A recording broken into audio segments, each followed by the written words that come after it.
Hello, ladies and gentlemen. I'm at the UGWA house with Bossman Slash. How you That's doing? me. I'm pretty good. Pretty good. Watching this GCW wrestling right now. America's Most Wanted. Yep. This is what your third time on the show?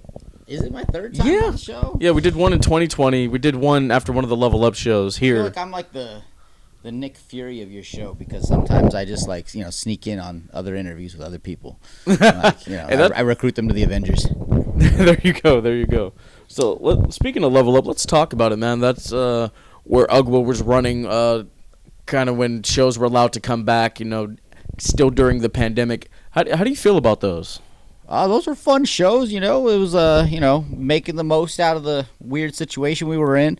I was actually parked in that lot earlier today because I went past the Ritz to go say hello, and I parked in the lot that used to be where Level Up was. Okay. They moved, down the street, right? They moved, around the corner to, a bigger building. Yeah, Okay, they're Level Up Roar now. There we go. So Level Up shows were fun. That was my first time doing live commentary. That was an interesting day. And then we returned to the Ritz August 8th, 2021. So what did you think we would get back that soon, given what was going on in the world, or did you think we'd be at a later date? They waited way longer than they needed to open. Just better safe than sorry, I think it was. So it was a long time coming to get back in the Ritz when we did go back. But for those 3 shows before we wrapped it up with them. Yeah. Ref Gill, T.O. Gill kept praising the Ritz like it was the Hammerstein Ballroom. Said there was nothing like it, and truly there was nothing like the Ritz. I'm glad I got to experience that. But yeah, our last show there, UGWA November 21st, 2021 was the last Ritz show. Looking back at it, how do you think that show went? It was great. Main event was kind of disappointing for me. It haunts me that was the last match that ever happened in that building. So I'm determined to get us back in there at some point in the future so that we can have a proper final match if there is going to be a final match. If not, we just keep rolling. But a proper final farewell. Nothing's set or anything like that. But I would love to get back in that building. Jesus Christ, we're filming over here. We're live, pal. We're live, pal. Shout out T.O. Gill. No, but so with us losing the Ritz, what was kind of going through your mind? Obviously you have to find a new home venue to have the show and everything, and just all up in the shot, just like we're not filming. I love it. It's whatever, right. bro. I love okay. it. So yeah, what was going through your mind? We have to find a new venue to do this and Gilberto, everything. everyone. Gilberto. All right, sit down. Fucking looking like Montana and shit from fucking from Blood In, Blood Out. All right, go ahead. Sorry, what'd you say? So we lose the Ritz. What's going through your mind? I thought that was a wrap for us. We picked up a couple, weird bookings. Like we did the thing with, at the Portuguese Hall. That was a fun show. But the Indie Handshake collab. Collab. Yeah, that was cool. That was like a weird show. It didn't feel like an UGWA show to me. It did not. And there was no PA commentary. It was just and then just happened. We booked some shows in Gilroy at District Theater, which those are fun, cool building, fun shows. Just fucking Gilroy they're not really trying to come out and watch wrestling, man. So so it is what it is, unfortunately. And I was not because of some of those shows. I was expecting San Francisco when we went to Emporium. I was like, all right, we're gonna do this one show. It's gonna do okay, and then that's gonna be it. But then. How did you find Emporium? Let's talk about that, because that building is sick. Well, JD was working there for a while, and he was kind of the bridge to get us in there. And I had no idea how well it was going to do. I really thought we weren't going to do great. I thought it was going to kind of bomb.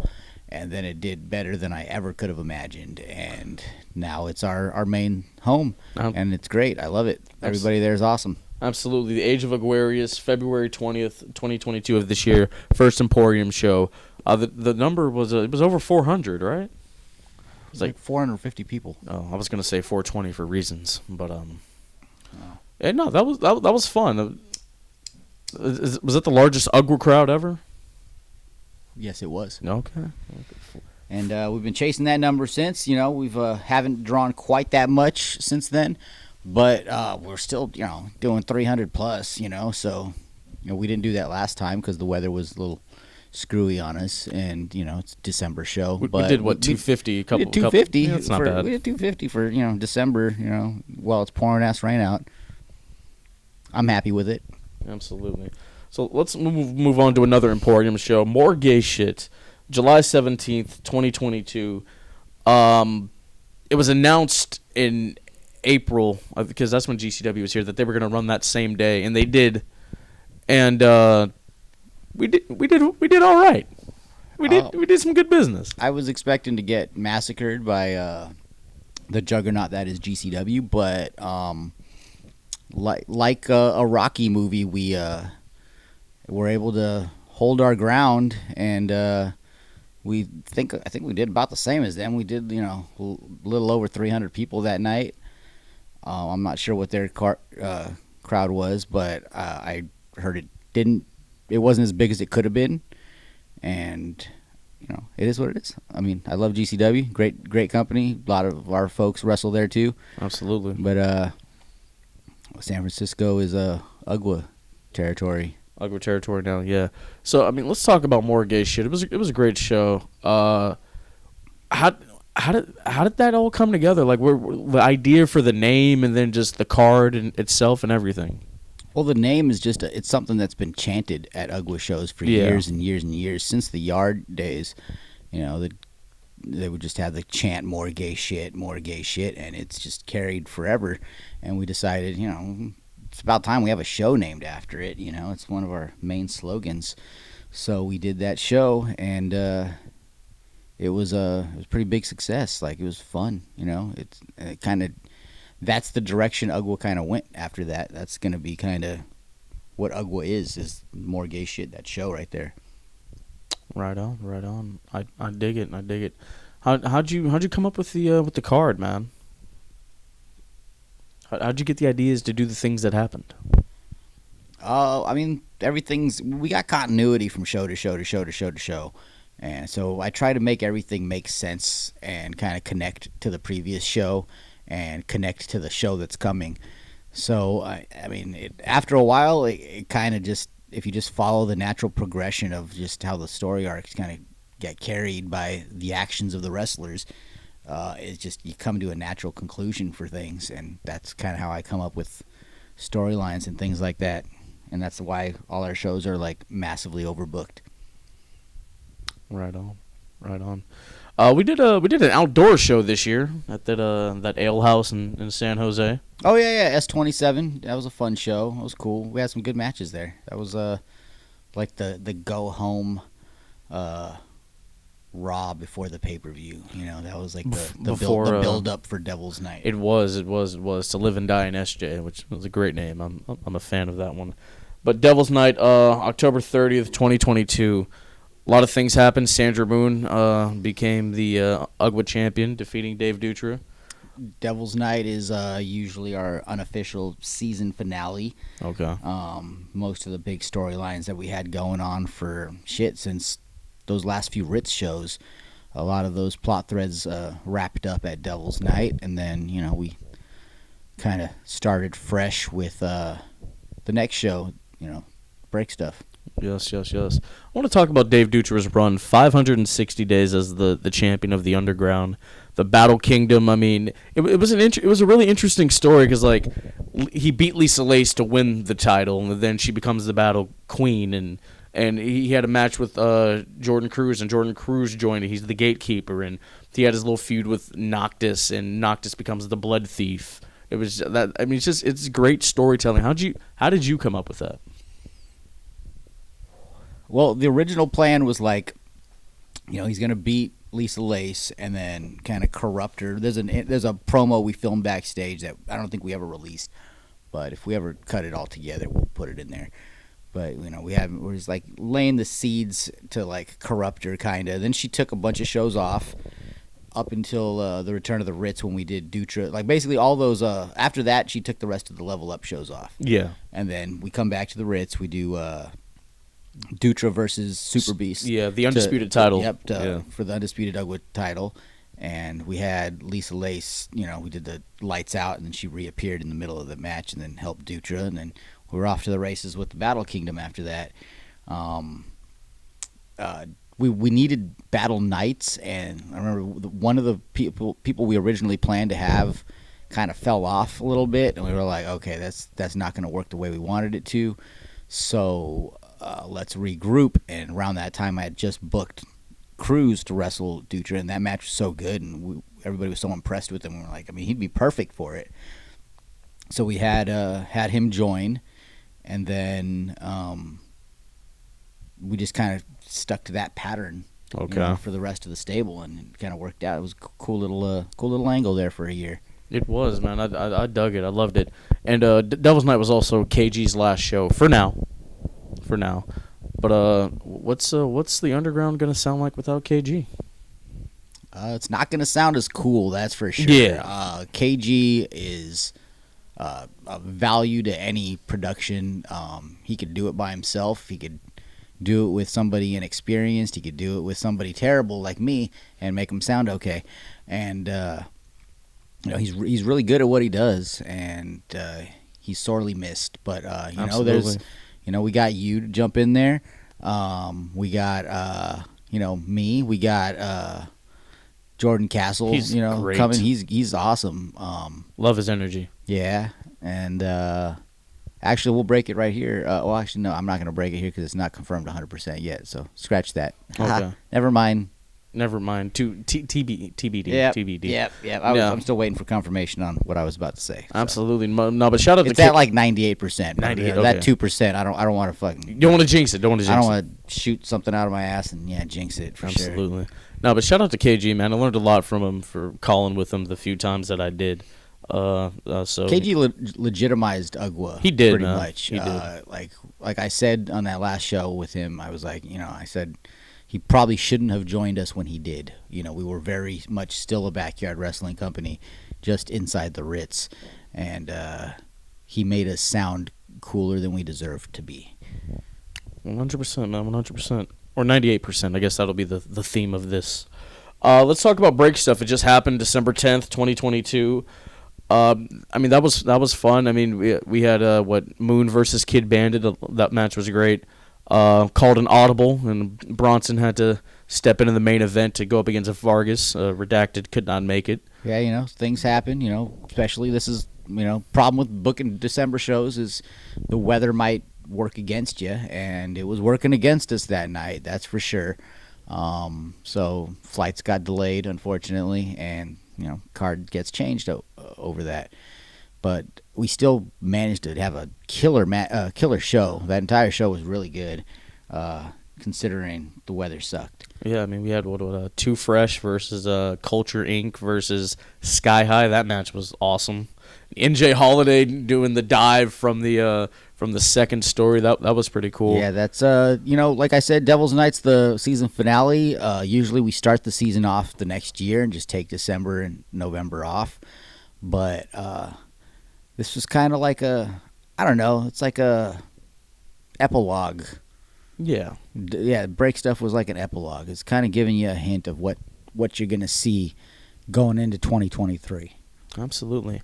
Something cool that happened. Lita, WWE Hall of Famer, was in the house to watch the Underground. That was cool. Was rad. I didn't even know she was there till the next day when I saw the picture posted. I was like, "What? She was sitting up in the rafters like Sting." Lita's like the UGWA Sting. She was up in the rafters just watching it. Shit. We got Hall of Famers watching our shows. That's what's up.